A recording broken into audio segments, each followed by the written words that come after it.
Le Grand Matin Sud Radio, 7h-9h, Jean-Jacques Bourdin. Bien, on en parle avec Benjamin Glaise. Benjamin, alors, de quoi parlons-nous? Bon, on parle d'Éric Ciotti. Ah bon? Ça vous tente ou pas? Si vous voulez. Allez, après la condamnation en première instance de Marine Le Pen, Éric Ciotti a dit vouloir supprimer l'exécution provisoire d'une peine d'inéligibilité. Ça veut dire quoi? Alors l'exécution provisoire, tout d'abord, c'est ce qui fait que la peine d'inéligibilité s'applique immédiatement, et ce jusqu'au moment où la Cour d'appel rendra sa décision. Donc en ce qui concerne Marine Le Pen jusqu'à l'été 2026, cette exécution provisoire, elle fait débat, et donc, hier à l'Assemblée, Éric Ciotti a annoncé le dépôt d'une proposition de loi pour la supprimer en cas de peine d'inéligibilité. Nous observons la prise de pouvoir de l'autorité judiciaire. Le gouvernement des juges s'installe contre le peuple souverain. D'éminents juristes, pourtant opposés à Marine Le Pen, ont fait entendre leur inquiétude. L'exécution provisoire installe une peine de mort politique. Monsieur le Premier ministre, notre groupe portera donc dans sa niche de juin une proposition de loi pour supprimer l'exécution provisoire pour les peines d'inéligibilité. Petite précision rapide, Éric Ciotti est lui-même visé par une enquête pour détournement de fonds publics. Il risque donc en l'état, s'il est condamné, de se voir infliger une exécution provisoire d'une peine d'inéligibilité. Ce qui veut On n'est jamais mieux servi que par soi-même. Hein. Et j'ai vu que François Bayrou, il a émis des réserves sur cette exécution provisoire.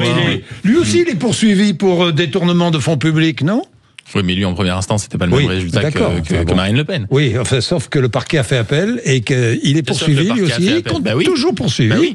Et oui. Non, mais rassurez-moi, personne ne parle de supprimer la potentielle inéligibilité de certains politiques. On parle de suspendre l'exécution provisoire. Donc, qui fait que. De l'inéligibilité. Oui, mais d'accord. Oui.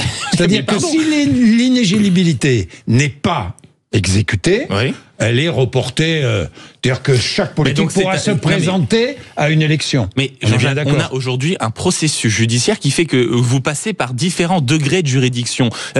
Alors, dans ce cas-là, allons jusqu'au bout de la logique. On supprime les différents degrés de juridiction et aujourd'hui, on considère que la première instance, quand elle donne un avis, elle n'a pas le droit de se tromper. Elle est dans une justice parfaite. Elle a raison sur le fond du dossier. On ne peut pas, à partir du moment où il y a différentes étapes, on ne peut pas, si vous voulez, aujourd'hui, se permettre de considérer que de ne pas aller au bout du processus. Aujourd'hui, plutôt que de se déclarer innocent, même quand on fait appel, on se découvre par principe coupable. Donc ça vient renverser totalement la chose. Non, puisque là, en l'occurrence, Marine Le Pen, il y a appel, et si l'appel lève l'inéligibilité au mois à l'été 2026, elle pourra se présenter en 2027. Pendant plus d'un an et demi quand même, il y aura une exécution jusqu'à l'appel. Donc un juge s'est trompé et aura permis à quelqu'un, mine de rien, de crédibiliser. Nous verrons si le juge s'est trompé. Vous pouvez pas le dire aujourd'hui. Oui, mais vous non plus, dira. Vous non plus. Donc aujourd'hui, on prend une décision qui n'a pas été finalement, qui n'a pas abouti après plusieurs cycles judiciaires. C'est anormal. La question qui est posée par ce débat, c'est les politiques sont-ils au-dessus des lois? Au-dessus des lois, sont-ils une catégorie à part?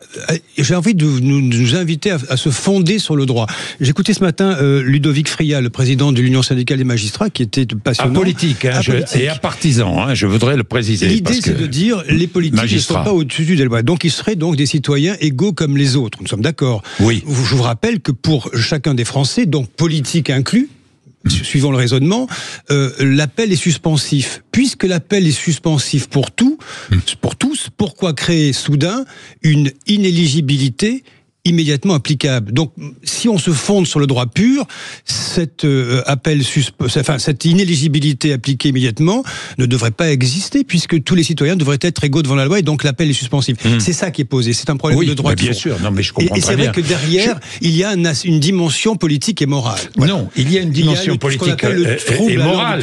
Ce qui me trouble, et je pose franchement la question, c'est le Rassemblement national appelle à une manifestation, un défilé contre la justice.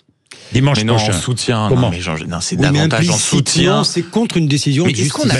Est-ce qu'on a le droit de critiquer des décisions de justice en France? Ensuite, moi j'entends. Mais on peut dire qu'on n'est pas d'accord avec une décision de justice. Et ils vont manifester.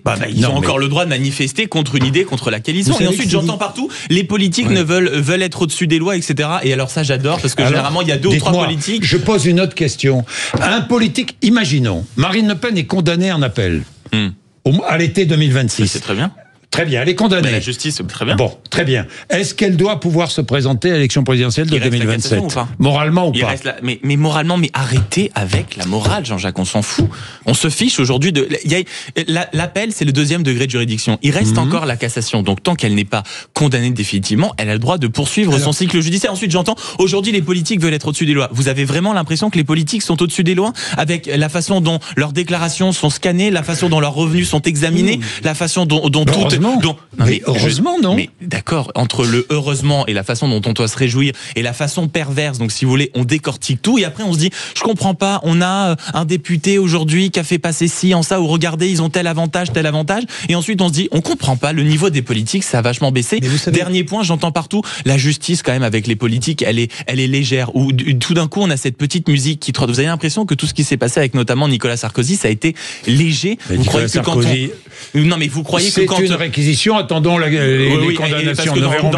Dans les écoutes, mettre un bracelet à un ancien président de la République, vous trouvez ça normal? Enfin, je veux dire, il faut quand même regarder aujourd'hui les décisions judiciaires. Pardon, mettre un bracelet, pourquoi pas un président de la République? Parce qu'il a été président de la République, on lui met pas un bracelet? Suite à... Moi, je vous pose franchement la question. Suite à un dossier parquet national financier qui a mis des avocats sur écoute de façon totalement illégale. Mais enfin... Jacques Chirac, le président en exercice, 2 fois élu, a échappé aux affaires du fait d'être en exercice. Oui. Et ensuite, 4 ans plus tard, après d'être sorti de la vie politique, a été rattrapé par les affaires. Donc, voilà. Mais ça donnait quoi à la fin? Il était condamné.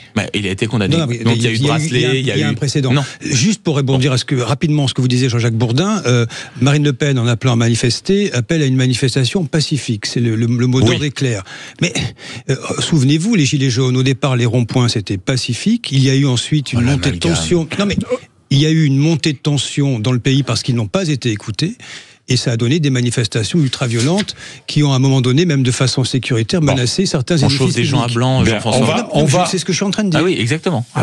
On va en parler avec David Lisnard, notre invité. À l'effet Capitole. Non mais voilà, tout de suite. Et puis Marine Le Pen a des airs trumpistes.